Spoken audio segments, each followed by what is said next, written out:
Hi there, everyone, and welcome to the Daily Gardener, and thank you for listening. I'm your host, Jennifer Ebling. It's August 2nd. Today we remember the master landscape and portrait painter who grew up with a magnificent mulberry tree.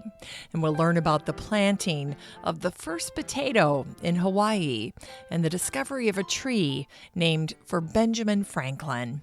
We'll also remember the poet who was inspired not by his day job at an insurance company, but by a beautiful park that was across the street from his house.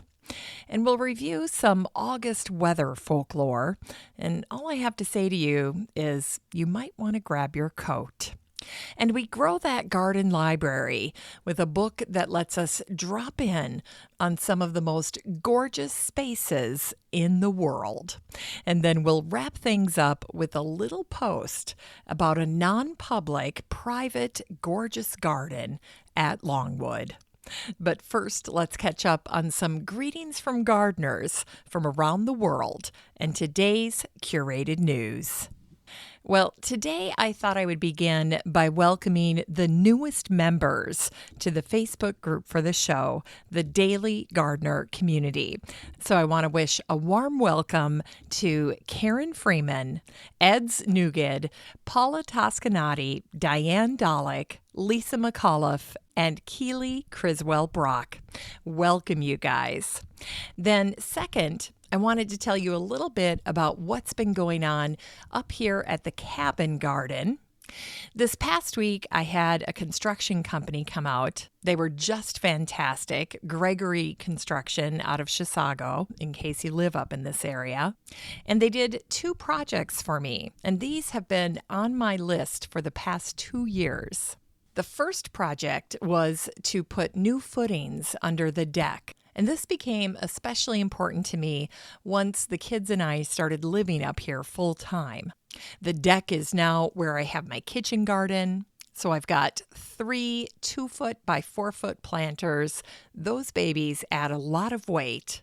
And then we have a large bar height wooden table that we eat almost every meal on. So that adds even more weight and traffic. And I knew the current supports were an issue for us because when we had the home inspection, the home inspector pointed it out to me. First of all, there were only 2 little 4x4s supporting this deck. And the other issue was that the overhang from the header was going out about 4 feet. And that entire space is where my kitchen garden is. Anyway, I wanted to address it this year, and these guys were great. They gave me a very reasonable bid, but even better than that is the work that they did. It's phenomenal. It's not an eyesore at all. I absolutely love it, and I am so glad that I did it. In fact, when my oldest son was out on the deck tonight, he said, "Wow, deck feels great." Now, I never noticed any rocking or movement, but apparently he did. He's a little more sensitive to those kinds of things. So anyway, peace of mind. I feel great that we did that. And then the other project that I had them help with was adding stairs to the front porch. So if you can imagine, we have a front porch on this cabin. And on the front and on the side of the porch, the previous owners had removed the railing. So it's just the columns supporting the roof that you see from the street. Now, in general, I like the porch opened up. It gives me direct access to my garden. There's no obstruction. I can actually sit on the front of the porch very comfortably and weed the back of my garden because the porch is only about 18 inches up from the ground. And that's the case all along the front and the side technically. But what happens on the side is that part of the ground is tiered. It's actually about an 8-foot drop after that initial 18 inches. And so when you stood on the top of the deck, you kind of got a little vertigo because you felt like you could take quite a tumble if you lost your balance and tumbled off the side. So it never felt very safe to me. So I guess another safety issue. But the bigger issue for my garden is that I really wanted a staircase there because that's the natural way I would go to get to my side garden. And that's where my potting bench is. It's a beautiful, shady space underneath a grove of these incredibly majestic white pine. But I could never get there directly. I always had to come out the front door and then go all the way around the front garden before I could meander my way to the side. And every time I'd walk past the side of that porch, I thought, wow, it'd be nice to have some steps there. Well, now that it's done, I can tell you that it is beyond nice, that we all love it. And when Gregory was putting together these steps, I asked for longer treads. And that's really given these steps a very relaxed vibe. They feel a little southern to me. And the other thing that these steps have done for me is that they've really helped me crystallize in my mind the plan I want for the front and the side garden. And this is something I've really been struggling with. You know, there's this saying when we talk about plants that you really have to grow it to know it. Well, sometimes I think when it comes to garden design, especially if it's a place that you're very close to, a place that means a lot to you, you kind of need to live there a little bit before you can design it. And isn't it funny? I seem to have no trouble coming into new spaces for friends and family and sharing my thoughts on what they should do. But sometimes when it comes to my own space, I can get blocked and I can go completely blind, either out of sentimentality or just because what's going on in my life. I'm just too busy to attend to these issues. And you know, for me, this calls to mind something that I read on Anne Marie Powell's website. She's the woman that I told you about who started broadcasting from her garden on Instagram. And then she experienced all this success, even though she's been gardening and garden designing for years. Well, anyway, on her website, she shared an excerpt of a story that had been written about her, and it was featured in The Telegraph.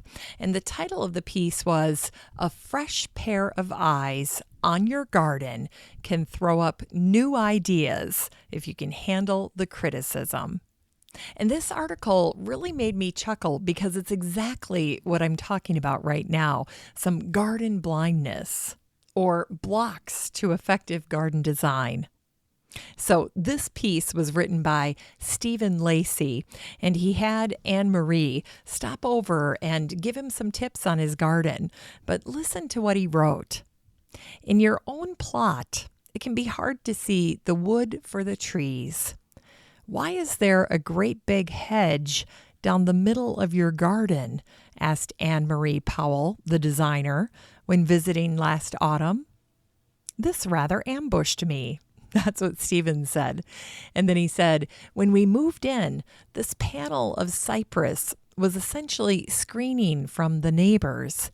But in the intervening 40 years, the dozens of trees and shrubs that I've planted on the property and in the borders have filled out to create a small copse.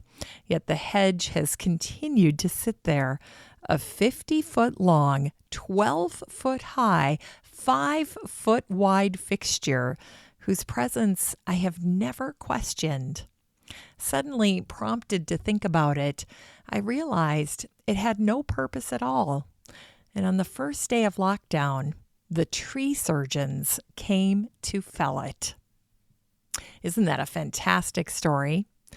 Anyway, that's exactly what I'm talking about. I have been in a complete fog about what I want to do in this space.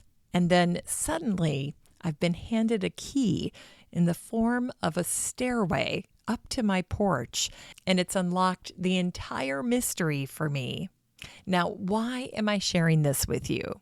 Well, because I think if you dissect my story, there might be some lessons here we can all learn from. Sometimes those little projects that we keep putting off year after year after year translate into other blockages. And they can prevent us not only from attending to the little project that needs to get done, but the cascade of all the following projects that really hinge on that initial work that needs to be done. And another thing that occurs to me about this story is how important it is to just do something. So while I wasn't sure exactly where I was going with my garden and what I wanted my end product to look at, I just had no vision. I was very certain that I needed this stairway to my porch. And so maybe that will help you. If you're overwhelmed, if you're in a fog, if you don't have vision for a design for your garden, but there's this one little piece that seems very clear to you. Don't wait. Take action. Take action in the areas where you feel ready. And then maybe the fog will lift and the sun will shine on the entire plan. And you'll be so glad that you at least took that first step. Well, that's it for today's Gardener Greetings. Now, if you'd like to participate in the Gardener Greetings segment, just send stories about your garden projects, your garden pictures, birthday wishes, and so forth to me, Jennifer, at thedailygardener.org. That's Jennifer at thedailygardener.org. I love hearing from you guys. And don't forget that while you're home, you can listen to the show on your smart speaker. Just ask Alexa or Google to play the Daily Gardener podcast. It's just that easy. Here's today's curated news. Well, today's article really made me smile. It's from Southern Living, and it was called Cheery Hollyhocks Brighten Up the Garden. I don't have any hollyhocks yet up here at the cabin. The key word in that statement is yet, because I fully intend on growing them. These vibrantly beautiful stalks can reach heights of 8 feet tall. And Southern Living did a very nice job of introducing us to this plant. Here's an excerpt. In summer, we can't get enough of hollyhocks. These plants are long blooming summer flowers that appear in spikes of bright blossoms. Hollyhocks have the Latin name Alcea rosea, and they are a cottage garden favorite because of their appearance and their extended bloom time. They really bloom their hearts out. The warm weather bloomers are low-maintenance plantings, and they make for great additions to cut flower gardens. And they're also known to attract birds to the garden, which is another great bonus. Now, hollyhocks are perennial, and they're also biennial. You need to be patient with them. They need a year of growth before they put on a vibrant show. So the first year is all about growing, and the second year is all about blooming. Now, like any tall plant, hollyhocks benefit from staking, so consider adding some support to the area before you plant your hollyhocks. Because it always seems that if we don't get those supports in place early, we just never get to it. And somehow it ends up being less than ideal. So you might as well do it all at once. Now, the other thing I wanted to mention with regard to growing hollyhocks is making hollyhock dolls. In fact, my mom recently shared an article with me about how to make hollyhock dolls. They're really pretty easy, and they're actually quite beautiful. In fact, I found a marvelous Pinterest page completely devoted to hollyhock dolls, and I shared it in the show notes for today's episode. And I've also put it in the Facebook group for the show. So just head on over to thedailygardener.org to find that link, or join the Facebook group and you'll see it there. And before I forget, I have to mention that if you're on that Pinterest page, right at the top, you're going to see a beautiful cupcake decoration, and they are essentially using a hollyhock doll. The post is called Hollyhock Doll Cupcake Topper. They are just so stinking cute. And I could see these being used for a baby shower or for a little girl's birthday. They are just that adorable. It's just another reason to love hollyhocks. All right, that's it for today's gardening news. Now, if you'd like to check out any of my curated news articles or original blog posts for yourself, you're in luck because I share all of it with the listener community in the free Facebook group for the show, the Daily Gardener Community. So there's never a need to take notes or search for links while you're listening to the podcast. The next time you're on Facebook, just search for Daily Gardener Community and request to join. I'd love to meet you in the group. Here's today's brevities. Today is the anniversary of the death of the landscape and portrait painter known for his painting of the Blue Boy, Thomas Gainsborough, who died on this day in 1788. Gainsborough is regarded as one of the master landscape painters, but he's also remembered for his portraits, which made his subjects look relaxed, natural, and beautiful. Thomas's portraits were a direct result of customer preference, and Thomas's customers were the elite. In fact, his commissioned paintings of King George III and Queen Charlotte made him a favorite with royals. So much so that after Thomas died at age 61, he was buried in the royal church. Today you can visit Thomas's house in Sudbury. It's been turned into a charming art center. And there's also the garden Thomas grew up in, and it has a spectacular mulberry tree with falling down branches that date to the early 1600s during the reign of James I, who encouraged the planting of mulberry trees so that he could establish a silk industry. And although England never successfully became known for silkworms, the craft of silk weaving became firmly rooted. And the Gainsborough families were weavers. In fact, over 95% of the woven silk in England comes from Sudbury. Now, back when James I and his advisors were trying to get into silk making, they lacked the knowledge about mulberry trees. There are actually two kinds of mulberries. The white mulberry tree feeds the silkworms, and the black tree supplies the fruit. The Gainsborough mulberry, as well as every other mulberry cultivated in England, was the black mulberry. And this tree, the Gainsborough mulberry, would have been 100 years old already when Thomas was born. In addition to the ancient mulberry, which is regarded as a sentinel tree or a tree that has kept watch for a great many years, Thomas's garden includes 2 beds for herbs and another that is plants that were used for dyeing fabric.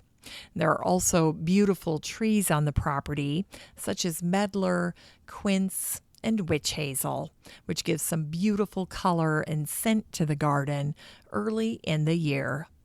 The rest of the garden is made up of plants that were available during Thomas's lifetime in the 18th century. And Thomas once said, "Nature is my teacher, and the woods my academy." And it was on this day in 1820 that the first potatoes were planted in Hawaii. It turns out the American brig, the Thaddeus, brought more than the first missionaries to the island. 4 years later, the mango tree was introduced, and by 1828, the first coffee plant would be grown in Kona. It marked the beginning of the Kona coffee industry. And it was on this day in 1938 that the Belvedere Daily Republican out of Belvedere, Illinois, published a small article about a tree named for Benjamin Franklin. Here's what it said. About 200 years ago, John Bartram, an eminent botanist, discovered a strange flowering tree in a Georgia forest and named it Franklinia in honor of his fellow Philadelphian, Benjamin Franklin. Well, the discovery of the Franklinia made John Bartram famous. The Franklinia is in the tea family, and it has blossoms similar to the camellia. 30 years after Bartram's discovery, the Franklinia went extinct in the wild. The last one seen was in 1803, and the only surviving Franklinias are descended from the original seed in the work of Bartram's Garden, North America's oldest botanic garden. They worked very diligently to preserve the species, and Bartram himself lovingly cultivated the Franklinia. And when I was researching this piece, I found this interesting little quote from Benjamin Franklin, who said, "I have thought that wildflowers might be the alphabet of angels." Isn't that sweet? And today is the anniversary of the death of the poet Wallace Stevens, who died on this day in 1955. Stevens said, "Death is the mother of beauty. Only the perishable can be beautiful, which is why we are unmoved by artificial flowers." Stevens was one of the most skilled poets of the 20th century. He lived his entire adult life near Elizabeth Park in Hartford, Connecticut. By day, Stevens worked at Hartford Insurance Company, where he became a vice president. But by night, he was a poet. It was an unusual combination. Stevens lived 2 miles from his work, and he walked to work every day, undoubtedly using the time to find inspiration and to write poems. And the park across from his house was one of his favorite places. Elizabeth Park is huge, covering over 100 acres with formal gardens, meadows, lawns, greenhouses, and a pond. And Stevens wrote many poems about Elizabeth Park, vacancy in the park, the plain sense of things, and nuns painting water lilies, just to name a few. By 1950, Stevens was awarded the Pulitzer Prize and the National Book Award for his poetry. And here's a little-known fact about Wallace Stevens. He once started a fist fight with Ernest Hemingway in Key West. Who knew? In Unearthed Words, today's words are all about August weather folklore. And buckle up, because it's surprising just how many August sayings mention winter. So here's some August weather folklore. As August, so February. If the first week in August is unusually warm, the winter will be white and long. So many August fogs, so many winter mists. For every fog in August, there will be a snowfall in winter. Observe on what day in August the first heavy fog occurs and expect a hard frost on the same day in October. If a cold August follows a hot July, it foretells a winter hard and dry. And finally, when it rains in August, it rains honey and wine. And then I thought I would end with this delightful little snippet from Rasminia Massoud, the author and short story writer, August Weather. August is that last flicker of fun and heat before everything fades and dies. The final moments of fun before the freeze. In the winter, everything changes. It's time to grow that garden library with today's book, How They Decorated by P. Gay Tapp and Charlotte Moss. This book came out in 2017, and the subtitle is Inspiration from Great Women of the 20th Century. New York Magazine said, interior designer and blogger P. Gay Tapp recollects the lives and impeccably decorated homes of 16 iconic women. And the Style Solinista said, covering these 16 elegant women shows how they orchestrated rooms of great charm, individuality, and style. Tables are lavishly set, bedrooms invite lingering, fashions are paraded. And then, just when the lavish interiors are feeling rather intense, she introduces Georgia O'Keeffe and then Leslie Blanche, the ultimate romantic. It's a book to treasure. I love it. Now, this is not a gardening book, but it is a book of 224 pages of gorgeous decorating, and many of these rooms feature botanicals and indoor gardening that add nature-inspired beauty to these incredible spaces. You can get a copy of How They Decorated by P. Gay Tapp and Charlotte Moss and support the show using the Amazon link in today's show notes for around $26. Finally, here's something sweet to revive the little botanic spark in your heart. A few days ago, Andrea Brunsendorf of Longwood Gardens wrote an excellent post about the little studio garden and the plants she used to create some of her gorgeous containers. And I thought you would love to hear about it. And be sure to read Andrea's full post for more details on additional plants that she loves. But if you especially enjoy hearing about plant styling and putting together different combinations of plants, you will especially enjoy listening to Andrea's post. Here's an excerpt. As Longwood's Director of Outdoor Landscapes, I'm very fortunate that my office opens up to a little patio known as the Studio Garden.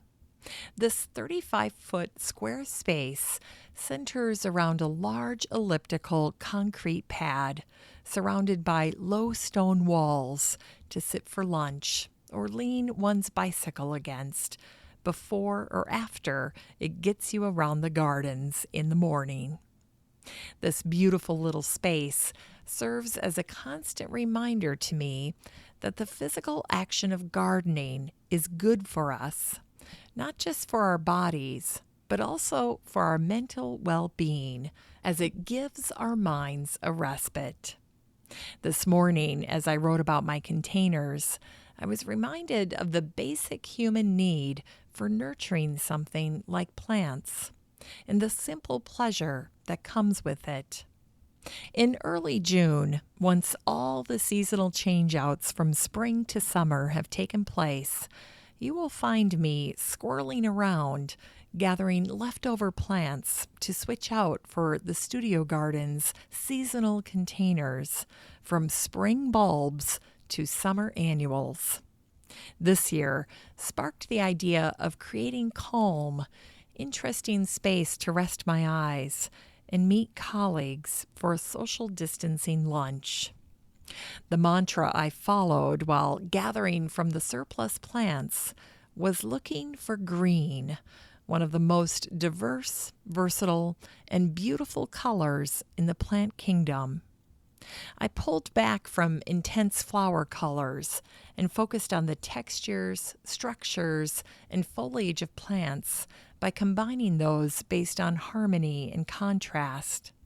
I looked at the plant's character and habit beyond their flower color when assembling them in pots. I should mention that I tend to mass containers and pots together of the same neutral material and similar style, but vary their sizes and shapes. For example, I utilize mass groupings of aged concrete containers and groupings of smaller terracotta pots to build my pot compositions in the studio garden. In my larger container in the studio garden, I have the beloved silver dollar gum with a purple-leaved shrubby spurge, Caribbean copper plant, combined with fine-textured pheasant tail grass. This is a grass that I miss so much from my gardening days in London, where of course it is hardy.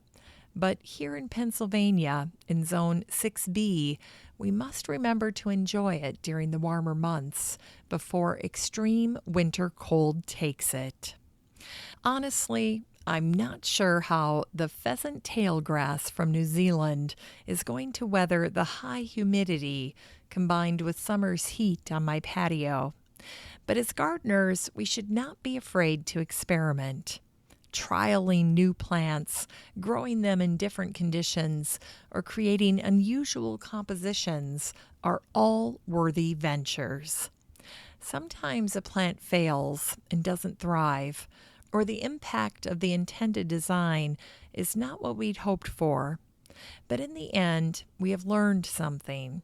We have grown from that experience, and we've become more knowledgeable and skilled in our art and craft of gardening, all while enjoying that simple human pleasure of caring for plants. Thanks for listening to The Daily Gardener, and remember, for a happy, healthy life, garden every day. The Daily Gardener is produced in lovely Wyoming, Minnesota with the help of Paige Mance, Brooke Bierbaum, Kiana Rayleigh, Maddie Doyle, Natalie Decker, and Eric Begay. You can find The Daily Gardener on all your favorite social media. You can follow the show on Instagram, and listeners always have a standing invitation to join the free Facebook group for the show. Just search for Daily Gardener Community the next time you're on Facebook and request to join. All the stories and books that are featured on the show can be found over at thedailygardener.org, thedailygardener.org. And while you're there, be sure to sign up for my free Friday newsletter. Last but not least, you can share your own gardener greetings on the show by emailing me at jennifer@thedailygardener.org. I'm your host, Jennifer Ebling, and as always, have a great day in the garden, and we'll see you tomorrow.